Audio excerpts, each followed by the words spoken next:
धन्यवाद सभापती महोदय। शुक्रवार दिनांक 6 मार्च 2026 ला राज्याचे विजनरी मुख्यमंत्री श्री देवेंद्रजी फडणवीस यांनी राज्याचा सन 2026-2027 चा अर्थसंकल्प मांडला। यावर माझे विचार व्यक्त करायला आणि या अर्थसंकल्पाला पाठिंबा द्यायला मी या ठिकाणी उभी आहे।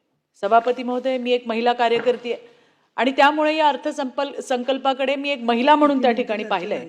मीच नाही तर आम्ही सगळ्याच महिला घर सांभाळतो, घर खर्च करताना कुठल्या गोष्टीला प्राधान्य दिलं पाहिजे, कुठले खर्च टाळले पाहिजे, जर कर्ज काढावंच लागलं तर ते कुठल्या गोष्टीसाठी खर्च करावा लागणार आहे, कोणत्या गोष्टीमध्ये बचत केली पाहिजे, आपलं घर आणि आपल्या घरातील परिवाराचं कल्याण करण्यासाठी काय केलं पाहिजे, अशा पद्धतीने आम्ही गृहिणी त्या ठिकाणी बजेट आखत असतो। मी त्याच दृष्टिकोनातून बजेट वाचल्यामुळे माझं स्पष्ट असं म्हणणं आहे की देवेंद्रजींनी मांडलेला अर्थसंकल्प हा केवळ उत्पन्न खर्चाचा ताळेबंद नाहीये, तर तो राज्याच्या विकासाचा रोडमॅप आहे। आईसाठी सगळीच मुलं सारखी असतात, पण एखादं जर त्याच्यामध्ये दुबळं असेल तर तिच्याकडनं त्याला थोडंसं तूप जे आहे ते आपसुकच जास्त वाढलं जातं। त्याच पद्धतीमध्ये आज महिला बालविकास असेल, अनुसूचित जाती जमाती असतील, भटके विमुक्त, ओबीसी, धनगर, शेतकरी, शेतमजूर अशा घटकांना थोडं अधिकचं मुख्यमंत्र्यांनी दिलंय, त्याच्यामुळे मी त्यांचं मनापासून आभार मानते। सभापती महोदय, आजच्या या अर्थसंकल्पावरील चर्चेच्या प्रसंगी आपले दिवंगत नेते अजितदादा यांची आठवण आल्याविना राहत नाही। दादांनी आतापर्यंत 11 अर्थसंकल्प त्या ठिकाणी मांडले। राज्याच्या विकासातही त्यांचं योगदान फार मोठं आहे, म्हणूनच मुख्यमंत्री महोदयांनी हा अर्थसंकल्प दिवंगत अजितदादांना समर्पित केला। मुख्यमंत्री महोदयांनी 7,69,467 कोटी रुपयांचा अर्थसंकल्प मांडला। पुढच्या 20 वर्षात म्हणजे 2047 पर्यंत राज्याला $5 मिलियन अर्थव्यवस्था करण्याचा संकल्प मुख्यमंत्री महोदयांनी त्या ठिकाणी घेतलाय। विकसित महाराष्ट्र 2047 ची पायाभरणी गेल्या काही वर्षापासून देवेंद्रजी करतायत। मला वाटतं या अर्थसंकल्पाने त्या दृष्टीने पुढचं एक पाऊल टाकलेलं आहे। महसुली तूट ही 40,552 कोटी आणि राजकोषीय तूट 1,50,491 इतकी दिसते। राज्यावरील कर्ज 11,02,654 कोटींच्या पुढे जाण्याची शक्यता आहे, पण मला वाटतं महसुली तूट, राजकोषीय तूट आणि कर्ज हे वित्तीय मर्यादेमध्ये आहे।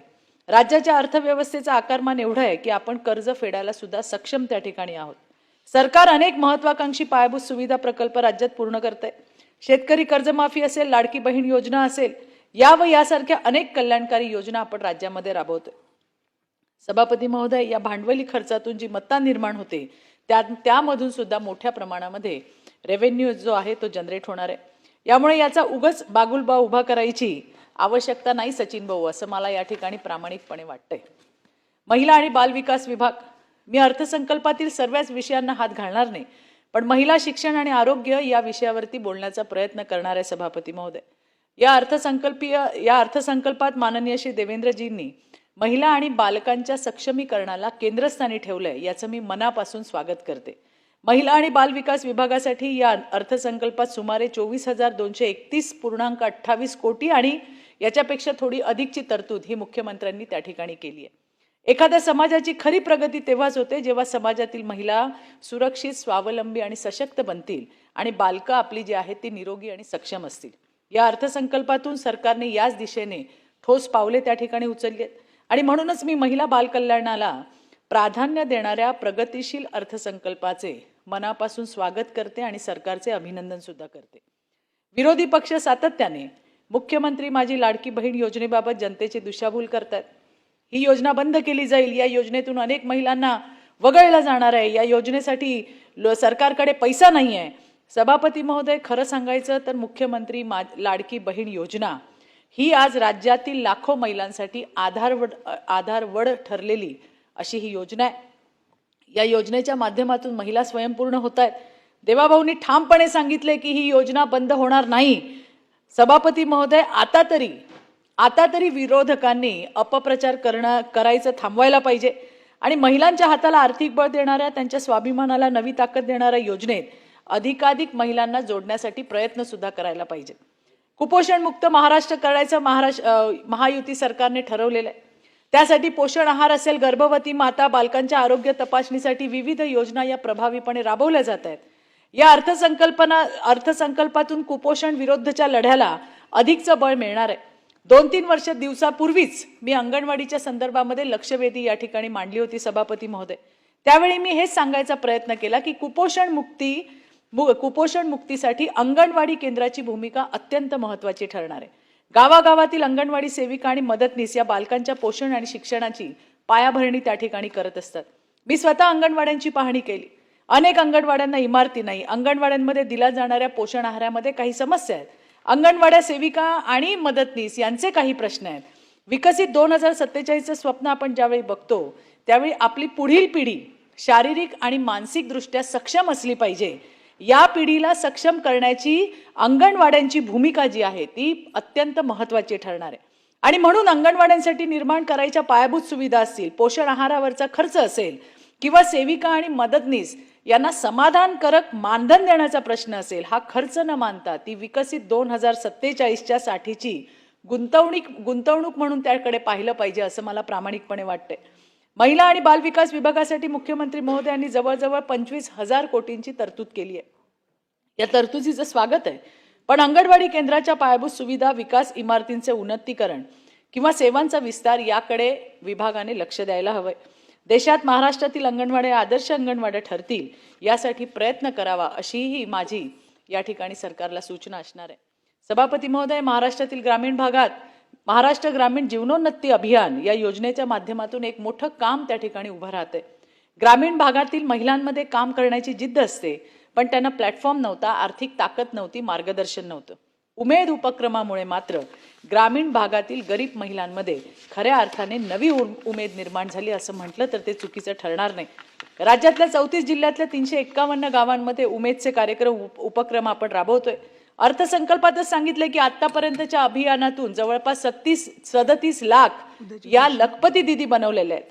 राज्यातील महिला कार्यकर्त्यांची मागणी होती की या योजनेचा विस्तार व्हावा आणि आणखीन गावांमध्ये हे अभियान राबवावं. मी देवाभाऊंना मनापासून धन्यवाद देते की त्यांनी आगामी वर्षात आणखीन 25 लाख लखपती दिदी बनवण्याचा संकल्प त्या ठिकाणी केला, उद्दिष्ट त्या ठिकाणी ठरवलेलं. सभापती महोदय, अनेक वेळा बचत गट वेगवेगळी उत्पादनं तयार करतात, पण त्यांना बाजारपेठ कुठे हा एक प्रश्न असतो. याही प्रश्नावर मुख्यमंत्री महोदयांनी अर्थसंकल्पामध्ये उपाययोजना केली. आता 13 जिल्ह्यांमध्ये उमेद मॉलची त्या ठिकाणी रचना होणार आहे, स्थापना होणार आहे. त्यामुळे महिला बचत गटांच्या उत्पादनांना बाजारपेठ सुद्धा त्या ठिकाणी मिळणार आहे आणि त्यासाठी 150 कोटी रुपयांची तरतूद केली आहे. निश्चितपणे पुढील दिवसांमध्ये या अभियानाचा विस्तार होईल असा सुद्धा मला विश्वास वाटतो. सगळ्यात महत्त्वाचा विषय होता तो म्हणजे राज्यातील एकल महिलांच्या प्रश्नांच्या बाबतीत सातत्याने आवाज उठवण्याचा आपण प्रयत्न करतोय. या एकल महिलांमध्ये विधवा, घटस्फोटित, परित्यक्त आणि अविवाहित महिला आहेत. यांचे अनेक प्रश्न आहेत. या महिलांची आर्थिक स्थिती सुद्धा सभापती महोदय चांगली नाही आहे.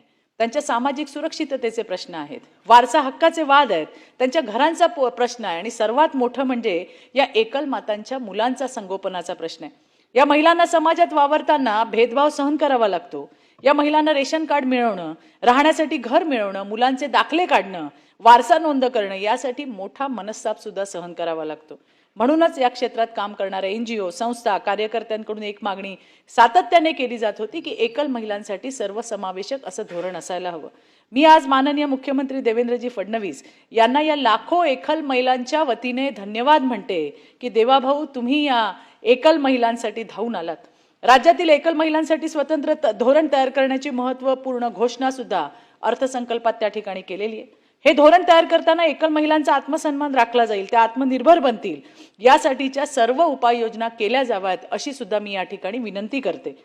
आणखीन एक विनंती आहे, आपण करणार असलेलं धोरण हे सर्वसमावेशक उपाययोजना करणारे असेलच, पण हे धोरण तयार करताना या सभागृहातील आणि खालच्या सभागृहातील सुद्धा प्रतिनिधींनाही या धोरण प्रक्रियेमध्ये समाविष्ट करून घ्यावं ही सुद्धा माझी विनंती आहे. महिला दिनाच्या पार्श्वभूमीवरती तुम्ही एकल महिलांना दिलेली ही सर्वात मोठी भेट आहे असं मी या ठिकाणी मानते.